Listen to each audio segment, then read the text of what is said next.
everyone, it's Nicole. Welcome back to my channel and another paper crafting video tutorial. Today we're going to be creating this bee stitched card, highly or very much influenced by a cross stitch chart.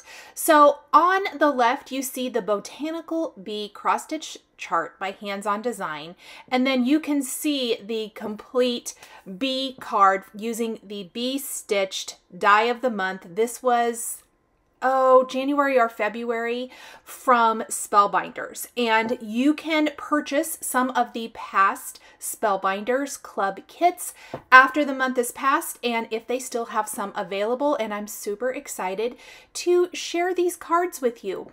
And I really wanted to focus on inspiration being available all over the place. I did a video recently where I did a mixed media canvas and I talked about being inspired by colors from quilting. This is very much influenced by this chart. Even though this chart came out after this die set, I hadn't had a chance to play with it yet. When I pulled out the bee stitched dies, I thought, wouldn't it be super fun to be influenced by this cross stitch chart in my color choices and kind of design choices. So in addition to the bee stitched, we're also going to be using the Efflorescent Flora 3D embossing folder for the background. I think that just boosts the background up so much. Then we're also going to use some florals and things from the honeybee jar, which was the large die of the month. And let's take a look at all of the bee stitched elements. So this was the stitching die of the month, not is, it was. And I have talked about in the past, I don't stitch on my cards a lot. Very infrequently do I actually stitch on a card. Mostly because it's paper and that's not my favorite thing. I know a lot of you love it. I will tell you though, this may have changed my mind. I always like to be really honest and transparent with you. This was really fun. Now it is minimal stitching. It does take a little bit of time. I did stitch this one off camera and we're going to stitch one completely on camera, start to finish. And I want to show you all of the things. So those were the pieces that come in the bee stitched kit. Lots of pieces. Spellbinders is known for lots of amazing, amazing pieces. So you know that you're getting fantastic value when you purchase their club kits or any of their dies. Plus they come untabbed. Okay, with this Efflorescent Flora 3D embossing folder, I do have a background piece of cardstock. I love that their embossing folders are big.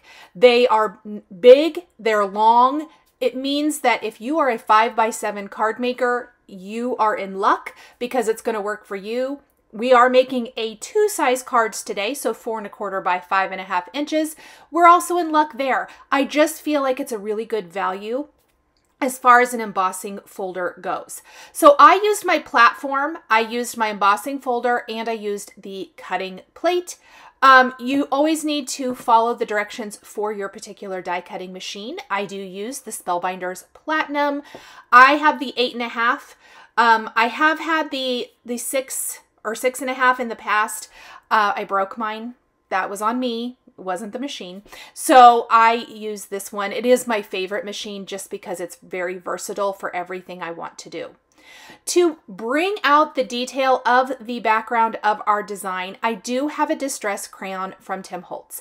Now I have shown this technique in a couple of other videos recently, but this was one of the first ones. I have done this in the past. It's been maybe a year or two ago, but I did this for this card and I love it. It is a fantastic way to utilize your distress crayons and to draw out the detail in a beautiful embossing folder. So I am lightly going over. You can see I'm kind of holding that distress pencil straight up and down. That is on purpose. That allows you to have a lot of control and you're not getting very much of the product of the ink, or not ink, the crayon, into the non-embossed areas. But I like to color over the top and then I'm taking my ring finger and I'm just kind of buffing it in. very lightly buffing it in. Yes, some of that color may get into the background, not very much, but that's okay with me. You can really see it there.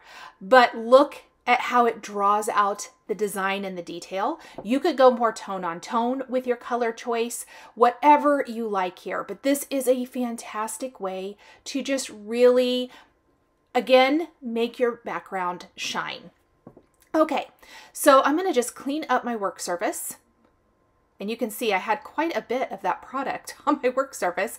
Clean my finger before I touch any of the dies because we are going to be handling them a lot as far as stitching on them, and I don't want to contaminate them with that ink on my finger.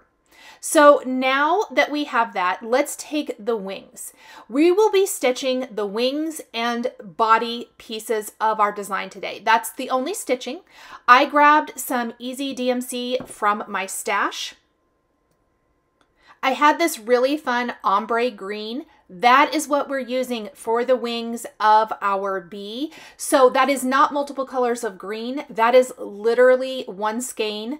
And then I also had a pink DMC, and I couldn't quite find the right color of aqua. I wouldn't normally say for a card to use an over-dyed floss. Over-dyed means it's a floss that is dyed and has variegation in it. They're a little more expensive. I would save that for a, fabric project, but I had a little bit left over on that particular skein, and it was the right color. So we're going to use that as well. The majority of our stitching is this beautiful ombre green, and that includes the areas that you might see on that bumblebee on the left that look almost white. That is because the variegation in this particular skein of floss goes from everything to dark green to light green to almost white. And I like that. I think it really adds a lot of interest. You're not having to change color a lot. Okay, so I have my wings. We have the 2 top and 2 bottom, and we are going to start stitching. Now, I did stitch one of them off camera, mostly to save a little bit of time. I like to use 3 strands of floss when I'm stitching on paper, and usually stitching on felt as well.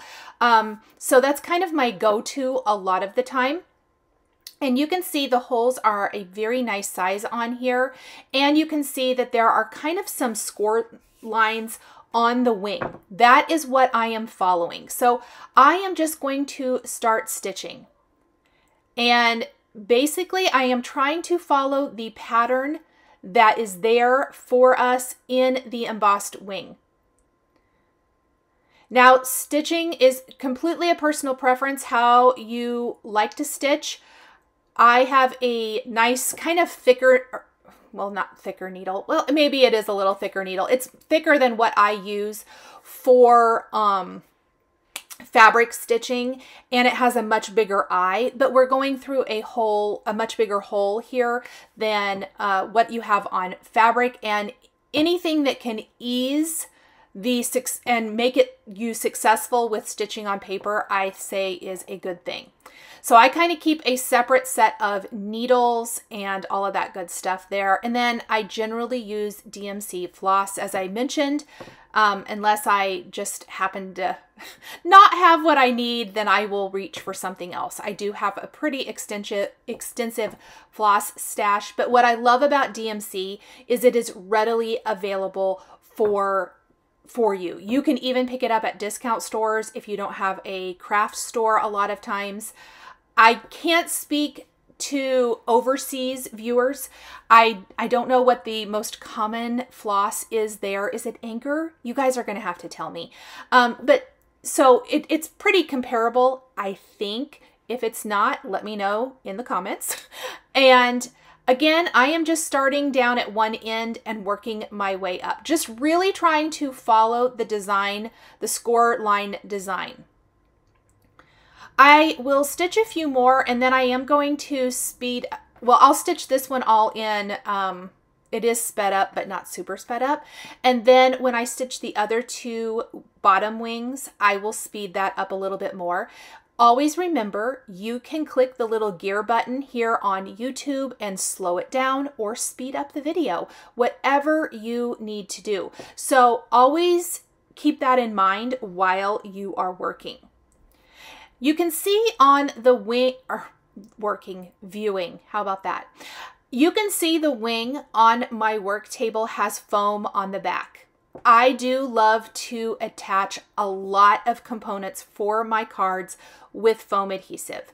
It's an instant and easy way to add dimension, to add interest, and if you have something that has a little bit busier of a background, whether it's pattern paper or stamping or stenciling or whatever it might be, in this case embossing with a little distress crayon, it just helps pull it up off of that background just a little bit and give you that separation.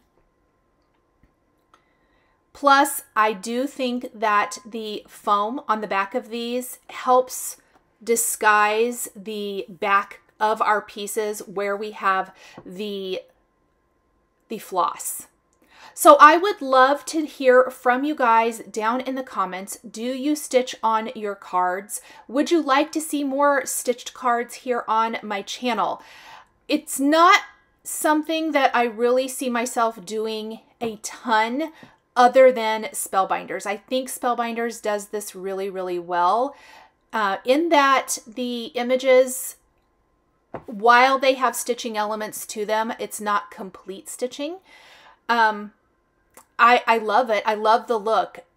I think it's just that I love stitching on fabric, but like I said earlier in this video, it's kind of changed my mind a little bit. This set is so amazing. And of course, there's some others. You're going to see me do a few more stitched cards here using past and present Spellbinders club kits, their stitching kit, because I really do like these. I really, really do. Let me know down in the comments. And just an FYI, for anyone who loves this but is completely not interested in stitching, you do not have to stitch them. You could die cut these wings, and I've seen several examples of this over on the Spellbinders website where designers actually die cut the wings from maybe vellum or even just cardstock or whatever, but I loved it from vellum, and attached everything to the bee without adding any stitching. So it's just kind of those little hole and the score line detail without any stitching, and that's amazing as well. And for the bumblebee body, same thing. You wouldn't have to add stitching to it. In fact, I would probably just layer on some more small die cut florals or even gemstones or other little embellishments. So there are ways to use these dies even if you're not a stitcher. Okay, so I kind of secure the ends on the back of my wings with some foam adhesive.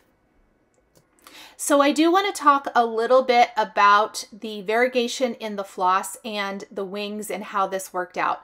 Now, I want you to keep in mind that I did notice it after the filming had been completed for this video, which is an edited version of a live.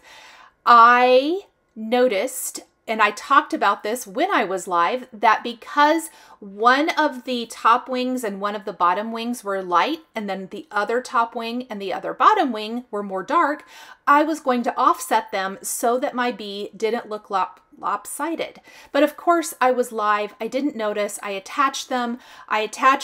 All the dark on one side, all the light on the other. Of course I did.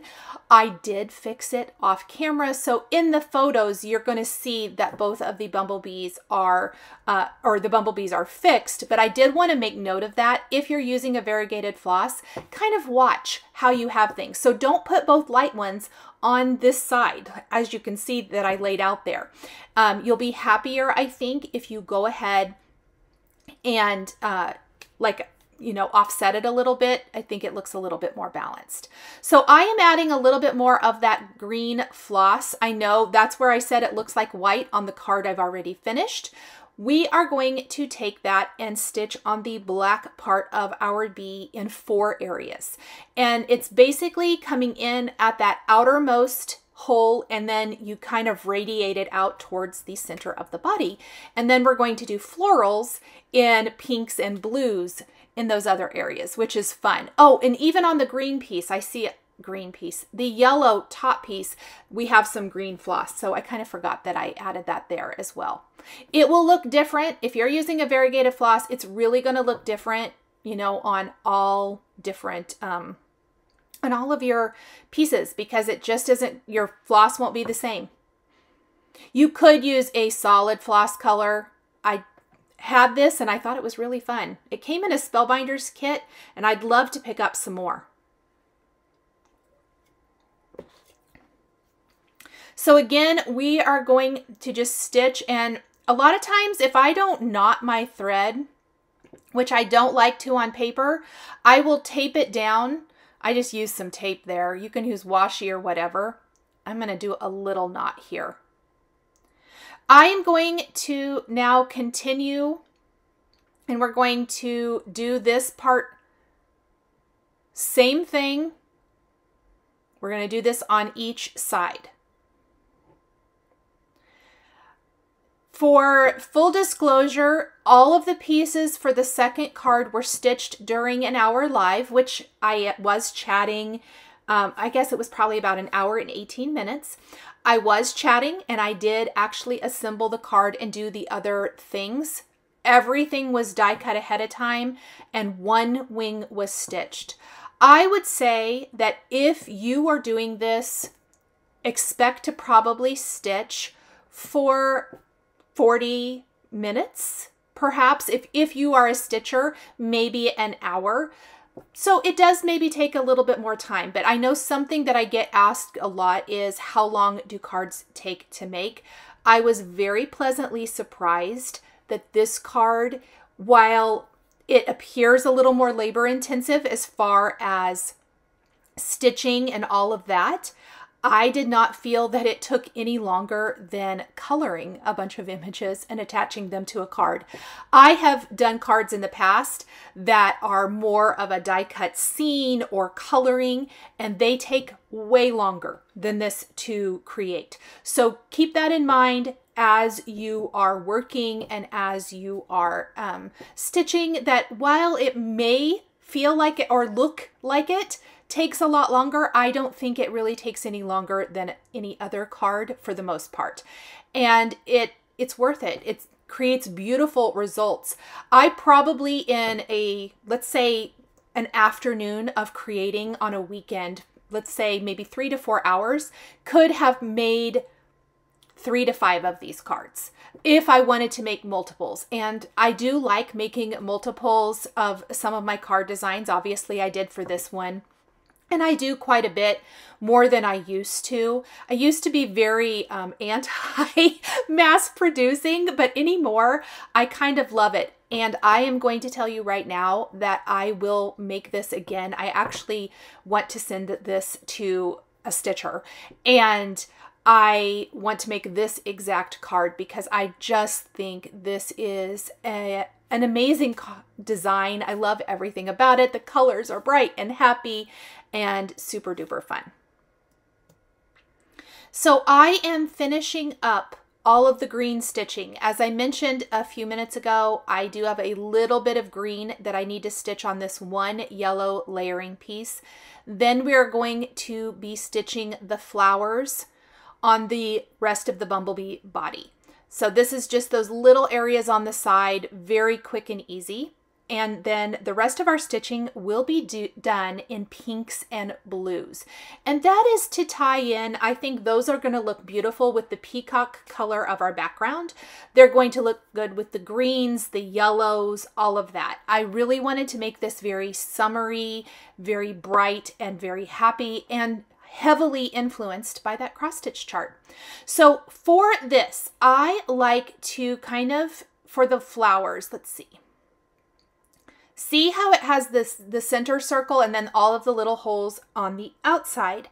What I like to do is we are always going to be coming back to that center or going towards the center. So that's what I did here. I started at the outside and I'm going towards the inside, and we're going to go all the way around. So basically we're ending our stitch by going down in that middle or that center hole each time. That is what creates the flower. and the bright pink against the black. Oh, I love it.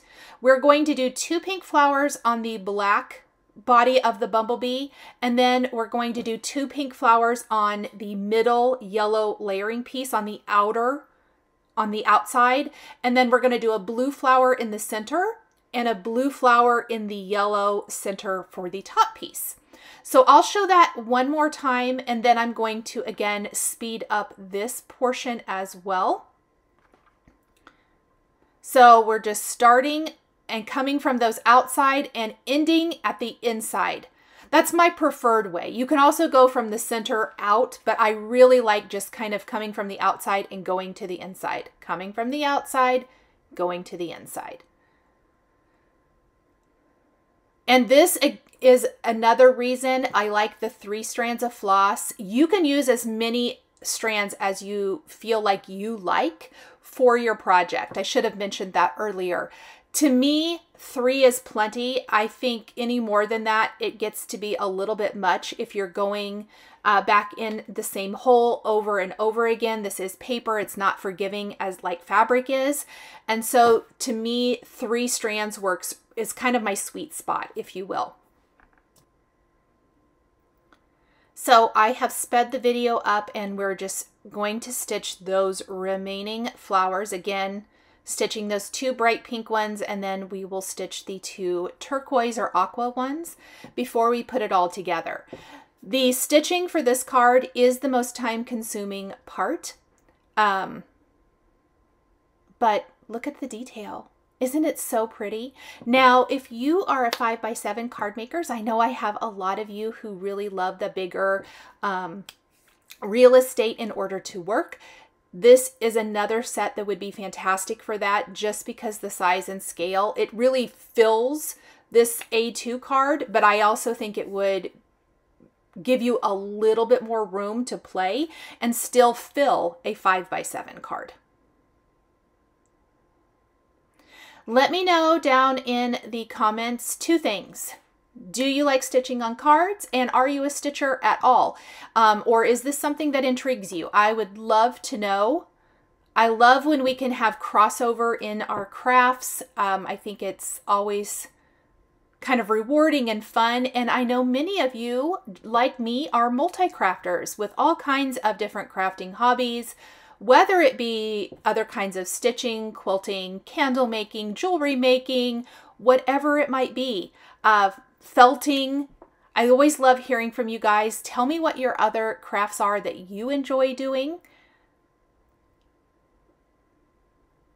I think that will be really fun for everybody to see. Okay, time to put it together. We're going to attach the antennae to the top of our bee. That's the first thing I'm going to do. I'm going to flip him over now, and we're going to put our foam. I'm going to put it just down the center of the body. We will be tucking the wings, and I think that's going to help me secure everything without having to manipulate it too much if I keep the foam just in the center. Now, before we attach our bee, I do have some greenery pieces. These were die cut from some Hero Arts Pesto cardstock. I love this color of green. I have die cut these branches. You get both of these. I have die cut them twice. We're kind of doing an oval frame up of our bumblebee. So we're going to, attach those down at the bottom. And then we're going to do 2 more up at the top. These are adhered directly. I just could not hold on to my greenery, could I? We're going to attach these at the top and the bottom, and you can see how it kind of creates this frame. Then we'll add the layering pieces of the flowers. I did die cut all of the little buds for these flowers from yellow. I believe I used Lawn Fawn sticky note. And then as far as the body of the butterfly, I believe it's number 2 pencil from Lawn Fawn or mustard from Hero Arts. Either one of those would actually be really nice. I'm using my embellishment wand to easily pick up and pop these florals in place. I love an embellishment wand for helping us pick up all those little parts and pieces that can kind of be difficult if you're trying to pick them up with your finger. especially anything small and detailed. Now, so far, everything I have used is from that Bee Stitched Stitching Die of the Month Club Kit. The layering florals and leaves will all be from the Honey Bee Jar Large Die of the Month. This Hello is from, I don't want to tell you guys wrong, I believe it is from, yes, it's from the Petite Blooms and Sentiments from a Merry Christmassy type die set.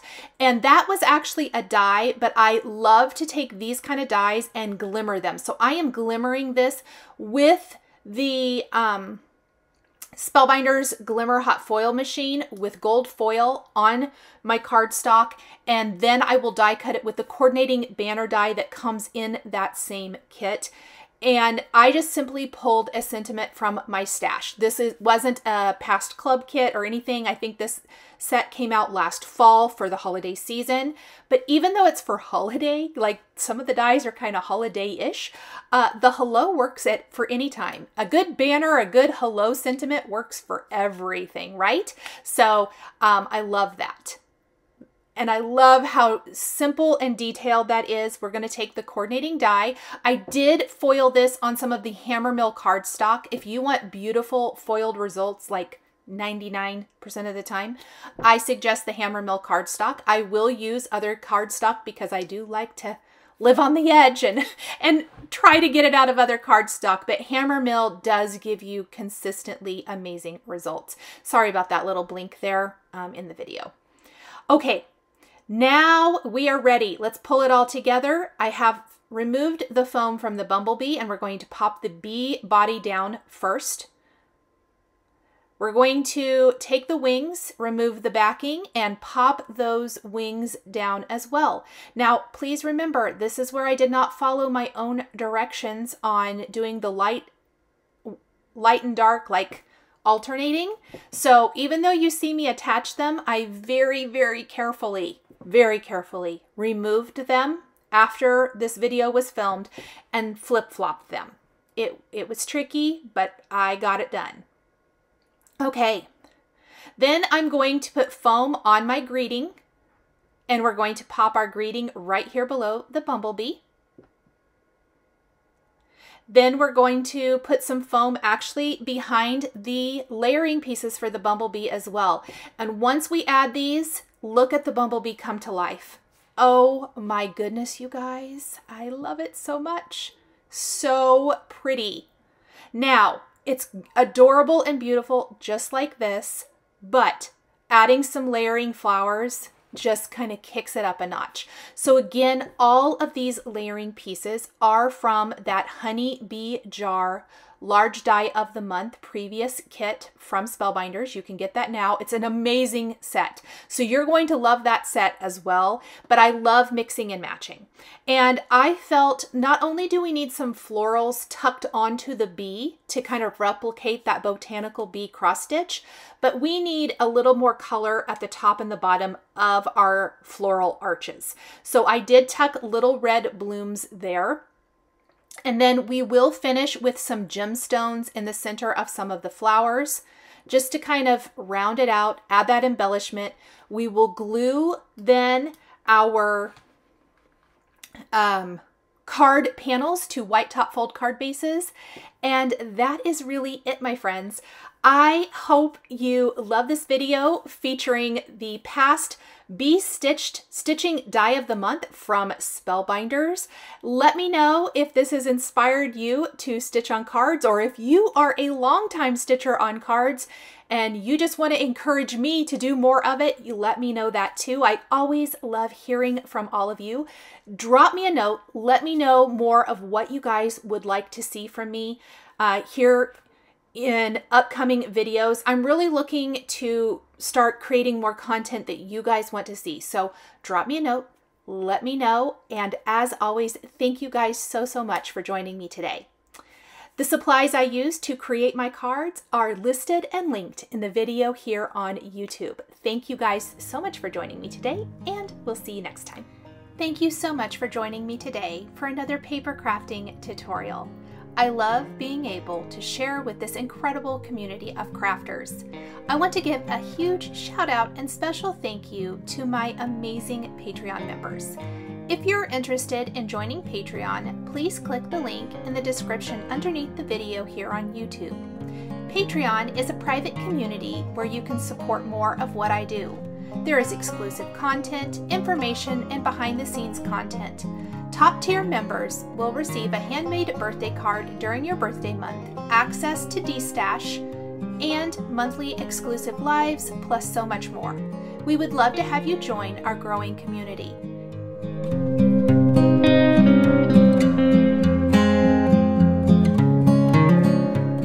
Please be sure to subscribe to my channel, click that like button, and don't forget to hit the notification bell to always be notified when I have a new video.